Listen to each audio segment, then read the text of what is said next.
Good morning, good afternoon, and good evening to those of you around the world. Welcome to the daily Trade the Chain crypto update, where we give you everything you need to know for the next 24 hours and hopefully the next few days. Today is Thursday, November 30th, so we are at the last day of November. So the monthly close will happen at the end of the trading, well, not the end of the trading day, but the end of the day today around 7 p.m. Eastern due to the time change, usually at 8 p.m., but that finicky time change. So we're looking at the GTC dashboard right now. Total crypto market cap mostly flat. Bitcoin price mostly flat. ETH slightly up. ETH sentiment rising a little bit back to neutral levels. ETH or Bitcoin sentiment dropped a little bit, but is still bullish. We've got a couple of coins going absolutely crazy right now. But most of sentiment is pushing into that bullish level. And of course, we did have some big news today. PCE, I don't know why. Let me see if the stats will update.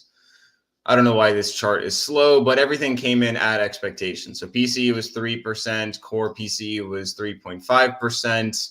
And there was a tweet by Nick Tamiraus, and let's pull that one up. And I think this is actually important for kind of forward-looking projections right here. So 6-month annualized core inflation rate fell to 2.5%. Obviously, Fed's target is 2%. So in 6 months, they're expecting, didn't mean to click on that. In 6 months, they're expecting inflation to fall, or at least core inflation, expecting that to fall back towards the target. And of course, 2.5, just, general look at this, PCE right now is 3, core is 3.5. So if core is 2.5, PCE is going to be very close to that 2% target number. And then we also had other news today. Let's pull up the MicroStrategy tweet. For those of you who aren't, hawking Twitter, MicroStrategy bought. I don't know where that tweet is. Let's see. But MicroStrategy bought more Bitcoin. Maybe Sailor tweeted it out. Yeah, there we go. It was on Sailor's tweet. So MicroStrategy's acquired another, about $600 million worth of Bitcoin. Average price over total Bitcoin purchases is 30.2. So he's well in profit. And part of this announcement, not obvious, and obviously I don't think he wants to telegraph this, but they're going to sell, or they've filed to sell $750 million worth of stock to buy Bitcoin. So if you think about that, the market may want to front run a $750 million Bitcoin buy. And we know how Sailor likes to buy pretty much straight up market buy. He does these large TWAPs, and obviously it's worked out for him, considering that he's pretty well in profit, not ultra in profit, but at a price of around 37.6, he is in profit. So let's move over to look at the sentiment chart really quick. Dipped a little bit, but we are curling back up, and obviously that move higher was certainly with higher price action. So, this should lead to higher price action, but let's go ahead and dig into the chart. So DXY, bounced from that level. We said if it makes it above this 103.2 level, it would probably head up to the 103.6.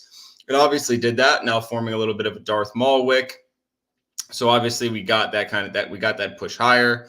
Obviously, this is now a resistance. So, if you are bullish DXY and bearish risk, you want to see it above 103.6, 103.7, and then it'll probably make its way back up to this 104.5, 104.6 level. And then if we get rejected off of the 103.6 level, then we will likely, cascade down here and then do something like that, obviously, if that level breaks. So DXY obviously pushing higher, but no real change. But I think the one thing you do have to look out for is it is forming some bullish divergence. So If anybody follows the divergences, that's pretty crystal clear bullish divergence. But just because bullish divergence forms doesn't mean we can't get some bearish divergence to follow, and doesn't mean that this can't still be resistance. So obviously RSI poked up pretty high, back up to the 40s. If it gets rejected, right around the 50s again, obviously that's not the best line in the world, but if it gets rejected around 50 again, then it'll probably just kind of ping pong around here, and that could still lead to obviously lower price action. So nothing really to glean from DXY right now, but there are some important signs to be looking out for in the near future. Looking at equities, draw the lines for the TTC community, break above this level right here, move up to this level, break above that level, move up to this level. But obviously that was not the case. Those are old lines. And so we did get our drop back down to support here. So we said if it rejects here, we're going to drop back down here. It's exactly what happened. And so the next, exactly what you want to see moving forward is going to be something like this. So you want this to hold. You want to get back above the previous daily close, and then you want to make your way back up here and eclipse that. Now, if you are a bear, what you want to see is obviously, you have confluence of the 1 hour estimated 200 moving average and support right here, which is marked out multiple times in the chart. So if we drop below here, most likely going to grab this 45.18 level. And then obviously, if you drop below that, your pretty much last line of defense is going to be this level down here, right around 44.90, maybe 44.95. So bulls definitely want to see this level defended, or else things do get pretty hairy. And if we kind of zoom out to a 4 hour stance, it does look like it's getting a little toppy here. Kind of had this deviation. We're now back into the range. So if we complete this deviation, then it will likely be pushing us back lower. And, then this level kind of looks a little scary. But I will say, in terms of RSI, doesn't look horrible. You've obviously, you're back below the 50 level, but, we were back down here before. So RSI can, we can definitely still drop here and completely reset things. But, for now, in my opinion, it doesn't look over for equities yet. I would definitely probably ease up on the risk if you are long on equities, or equities indices, I should say, but it doesn't look horrible right now. It will start to look pretty horrible if we do drop below this level. And that's why I'm talking about, easing up on that risk, and being careful up here right now, considering we did get this deviation and we basically had a news failure, because PCE did come in the way we wanted, but price obviously did move back lower. So that is considered a news failure. Definitely means you should ease up on the risk. Looking at Bitcoin, let's kind of normalize this chart a little bit. So, the moral of the story here is break above 38, move up towards this level. Obviously, we kind of completed this little dip down here. So we already tagged 37.5. We swept 37.5 as well. And so if we end up breaking below this kind of little gap right here, which is 37.5, 37.5 is going to be resting right on top of that 1 hour estimated 200 moving average. We'll likely end up dropping down here and grabbing this liquidity down here.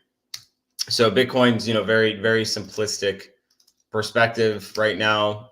Again, very similar to yesterday when we had these tweezers. You could have taken that long. Obviously, that long would have only taken you up to mid-range, would have been a successful trade. And then in the same kind of light, but the worrisome aspect of longing right here is you do have the defined risk that we talked about yesterday, where you can do something like this, and you're risking basically 0.3% to grab 1.4%. But what does worry me is the subsequent, kind of double tweezer action right up here, right around 37.7, 37.8. So that is worrisome, but we are still sitting above the weekly VWAP. We're sitting in pretty much dead center of the value. And again, I don't hate that long position in terms of risk, because if you're shorting, let's look at the inverse option right here. And so where's your stop going to be, right? So if you short right here, your stop can be basically these wicks right here. and you're targeting all the way down here. But, that doesn't look well defined because you still have a lot of liquidity all the way up here. So you could do something like this where you're risking 1.3 to gain 2.5, but not entirely sure I love that. And so I'm kind of looking at the same outlook as yesterday where, you long, it swept, the low from last night, and then you trade that up like that. So that's what I'm looking at for Bitcoin. A little bit more of a longer term view. Obviously, getting a little bit weird with this, very simple sweep. Not much. Didn't see too many liquidations up here. This could be considered somewhat of a bull flag right now. So obviously, if the current level breaks, that bull flag thesis does drop, and then we would kind of look towards 36.7 again. And then obviously if that level breaks, then we look to 36 flat, and that's this 4-hour estimated 200 moving average will probably move up like that. But for right now, it's holding the weekly VWAP, and it doesn't look horrible right now. And again, if you're shorting, where's your risk? Your risk would probably be right here or at all the way up here. So it doesn't make sense to get overzealous and short. The current technical play is long, but I will say it's risky. But no pain, no gain. So that's the current outlook for Bitcoin. Looking at ETH. So let's actually look at ETH BTC first, because I think this will give us a bit better of an idea. And we did kind of go over this earlier in the week. Got these higher or lower highs, and starting to form some higher lows. And so obviously that low broke. So we're still in higher low category. And basically what you want to see, if I kind of zoom in a little bit, is a reclaim of the weekly weekly VWAP. And let's get rid of this because it was kind of the same thesis back then. So get over that weekly VWAP, move higher, but we are currently just kind of riding underneath that weekly VWAP. So there's no real trade for me here. But it is, important to keep monitoring that, because if we do break above that weekly VWAP, typically in the history of ETH BTC, it will get a little run, probably bust out of value, maybe get rejected back down, but not a bad trade opportunity if it does break above that. So going back to the ETH chart, let's zoom in on the 1 hour.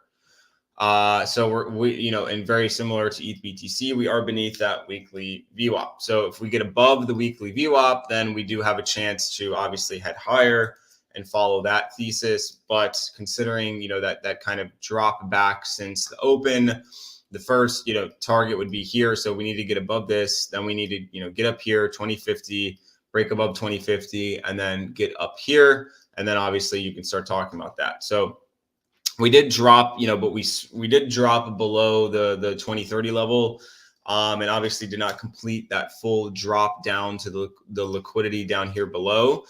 So I will say, that what the positive aspect of that is, you got these tweezers right here. We held the previous daily close, and then we worked our way back up to the weekly VWAP. So then you want to see the weekly VWAP hold or break above the weekly VWAP, hold that, and then push higher. If we get rejected at the weekly VWAP, I would be surprised if the previous daily close holds again. And I would expect something like, dropping back to this 2018 level. And then if 2018 drops, we will drop back to the weekly low, which is right down here at 1986.